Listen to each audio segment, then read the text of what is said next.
The average American business is paying for software it barely uses and losing over $21,000 a year doing it. That number comes from real enterprise audits, not projections, not estimates. Actual internal reviews where companies sat down, looked at every active subscription, and discovered that nearly 40% of their licensed software seats had not been touched in over 90 days. 40%. Paid for? Untouched. And here is the part that should stop you cold. None of that was an accident. The software as a service industry crossed $1 trillion in annual revenue in recent years. By 2027, analysts project it will exceed $1.2 trillion.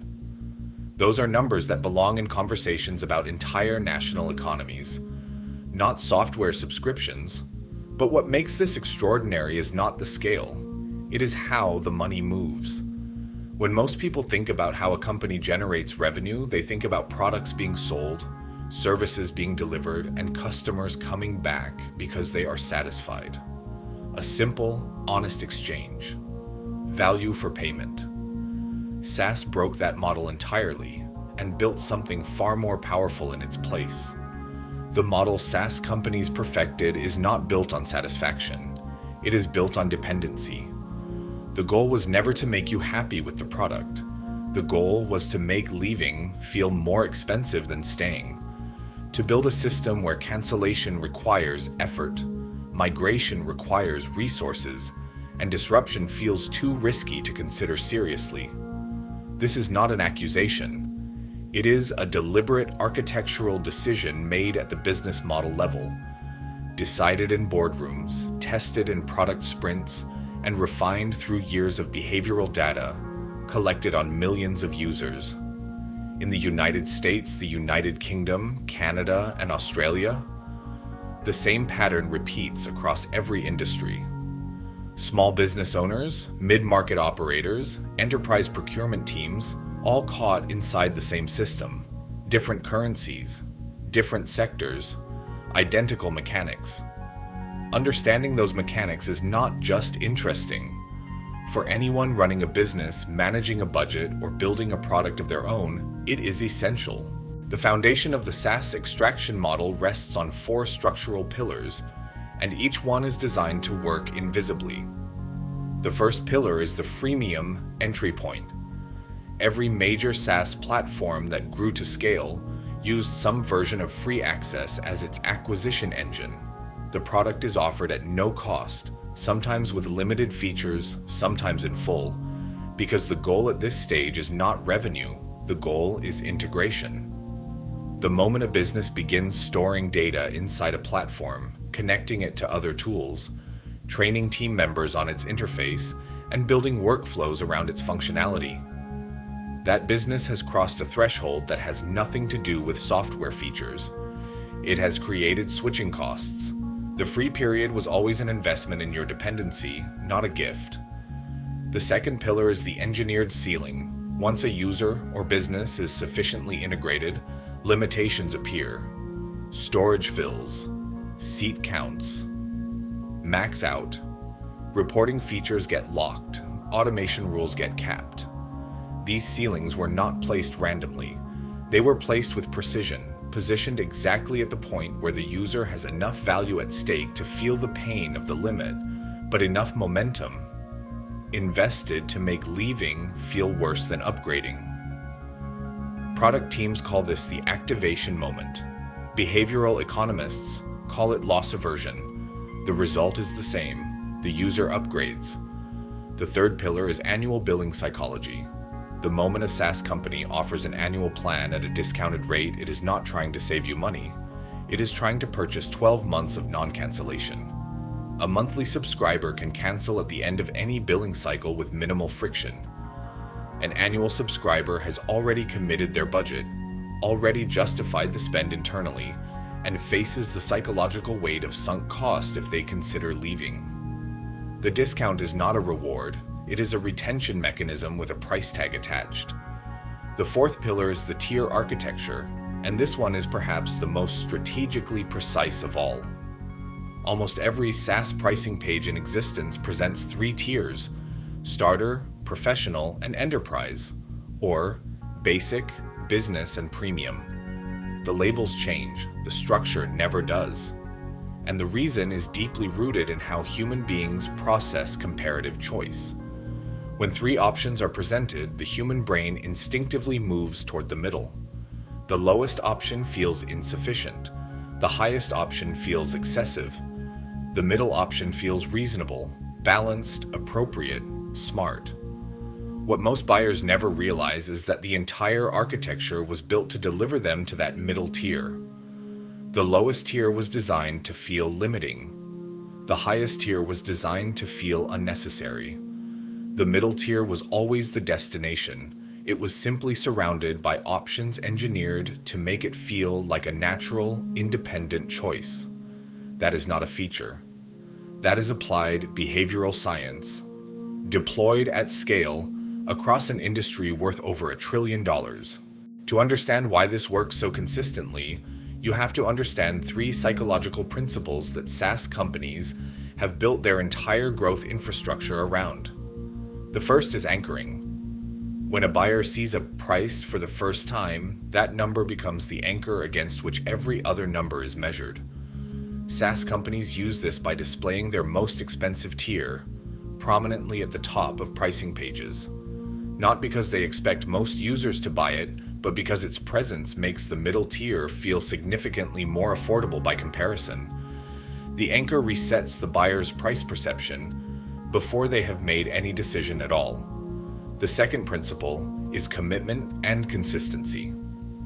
Once a person has invested time learning a platform, once they have customized their dashboard, imported their contacts, built their templates, and trained their team, they develop a psychological investment in the product that has nothing to do with its objective quality.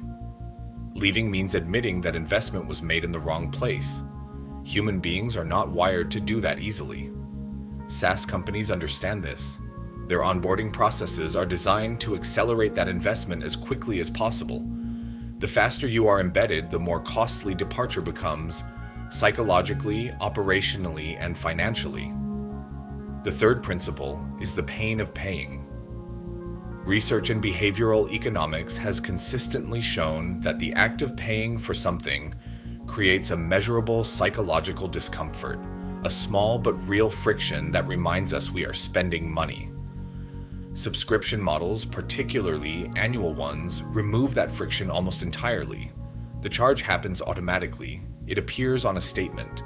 It fades into the background of regular expenses. The pain of paying disappears, and with it, the conscious evaluation of whether the expense is justified. When these three principles operate together inside a single business model, the result is a system that generates revenue with remarkable consistency. Not because the product is irreplaceable, but because the psychological and operational cost of replacement has been made to feel too high. Consider a mid-sized marketing agency in Chicago with 42 employees. In 2019, they adopted a project management platform on a free trial. The tool was genuinely useful. Collaboration improved, deadlines were tracked more effectively.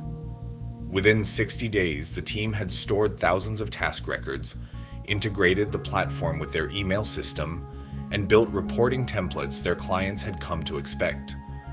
When the free plan's seat limit was reached, the choice felt obvious. Upgrading cost less than $200 per month. Against the operational disruption of migrating to a new system, it was easy to justify. By 2022, that agency was on the professional tier at $460 per month, still using roughly 60% of the available features. When a team member raised the question of switching to a competitor, offering similar core functionality at half the price, the conversation lasted about 20 minutes before it was dropped. The migration estimate from their operations manager came back at 2 weeks of partial disruption, potential data formatting issues, and a retraining requirement for all 42 staff members. They renewed for another year. This story is not unique to that agency. It is replicated across hundreds of thousands of businesses every year in London, Toronto, Sydney, and every major American city. The platform wins not because it is superior, it wins because the cost of leaving, calculated honestly, exceeds the cost of staying. That is the architecture of extraction, and it is working exactly as designed. Whether you are a solopreneur, a team lead, a department head, or a business owner, you are almost certainly inside the system right now.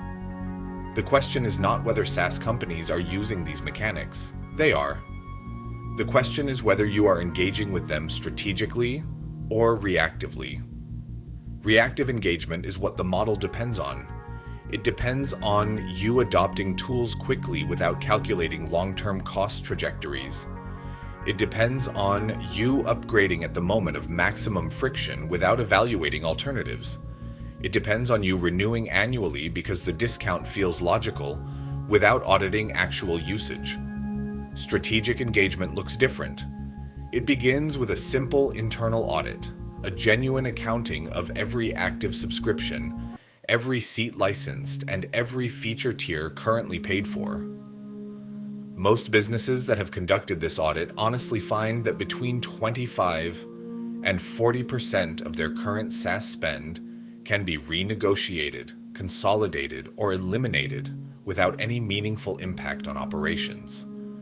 Beyond the audit, strategic engagement means evaluating every new tool, not just on its immediate functionality, but on its exit cost. Before integrating any platform deeply into your operations, ask what migration would require. Ask what data portability looks like. Ask whether the platform charges for data export. Ask whether there is a competitor offering comparable functionality at a lower commitment level. These are questions that cost nothing to ask before adoption and become significantly more expensive to act on afterward. The businesses that manage SaaS spending most effectively are not the ones that avoid these tools. These tools are often genuinely valuable. They are the businesses that adopt deliberately, audit regularly, negotiate directly with account managers for pricing adjustments based on usage data, and treat software subscriptions with the same financial discipline they apply to any other operational expense. That discipline alone can recover tens of thousands of dollars annually in mid-sized operations, and hundreds of thousands at the enterprise level. Here is where this knowledge becomes genuinely powerful. Because everything that has been described so far is not just a consumer protection lesson, it is a business model blueprint. The same mechanics that SaaS companies use to build billion-dollar retention engines can be applied ethically and strategically to almost any business that delivers ongoing value. The concept of engineered switching costs does not belong exclusively to software. Any business that can deepen its integration into a client's operations through proprietary processes, customized systems, institutional knowledge, or accumulated data creates the same structural advantage. The client's cost of leaving rises, the relationship stabilizes, revenue becomes more predictable. The pricing tier architecture works in consulting, in professional services, in agencies, in coaching, and in content businesses. Presenting options in a structured 3-tier format that anchors perception and guides buyers toward a middle value package is not manipulation. It is communication design. It is giving buyers a framework that helps them make a decision they were already prepared to make, with less friction and more confidence. Annual billing structures applied to service businesses dramatically improve cash flow, reduce churn, and create the same psychological commitment that SaaS companies have leveraged for decades. Offering a genuine discount in exchange for an annual commitment is not just a revenue tactic. It is a relationship signal, a mutual investment that changes how both parties engage with the work. The freemium model, adapted intelligently, works in professional services as a scoped introductory engagement. A limited scope project, a diagnostic session, a sample deliverable that integrates the client into your process, your thinking, and your communication style before a full commercial relationship begins. Once that integration exists, the conversation about a broader engagement happens from a completely different position. None of these applications require deception. They require understanding. Understanding how value is perceived, how decisions are made under comparison, how commitment changes behavior, and how dependency, when it is built on genuine value, creates the foundation of a sustainable business relationship. The companies that have mastered this are worth billions. The principles behind their mastery are not secret. They are simply underused by the professionals and business owners who could benefit most from applying them. The SaaS industry did not reach $1 trillion in revenue by building better software than every alternative. It reached that number by building better systems that understood human psychology, engineered behavioral outcomes, and turned the natural tendency toward inertia into a recurring revenue machine. That is a fundamentally different achievement than product excellence. And recognizing the difference is where real business intelligence begins. The businesses that will win the next decade are not necessarily the ones with the most innovative products. They are the ones that understand how people make decisions about money, about risk, about change, and about value.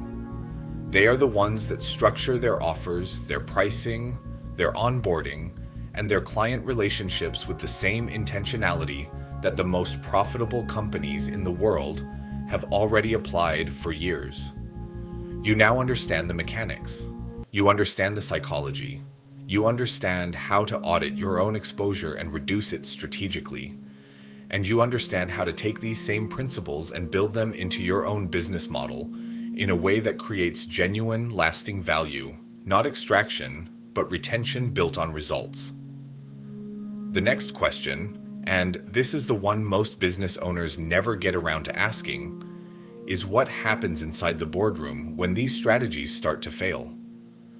Because there are companies that built everything described in this video, executed it perfectly, and still collapsed, not because the model was wrong, because of something that happens at the intersection of pricing psychology and market trust that almost no one talks about publicly. That breakdown is coming on this channel, and when you watch it, the pattern will become clear in a way that changes how you evaluate every business, including your own. Subscribe to Business and Money Secrets. Business Secrets Daily. Watch the next video before you sleep. It will change your life.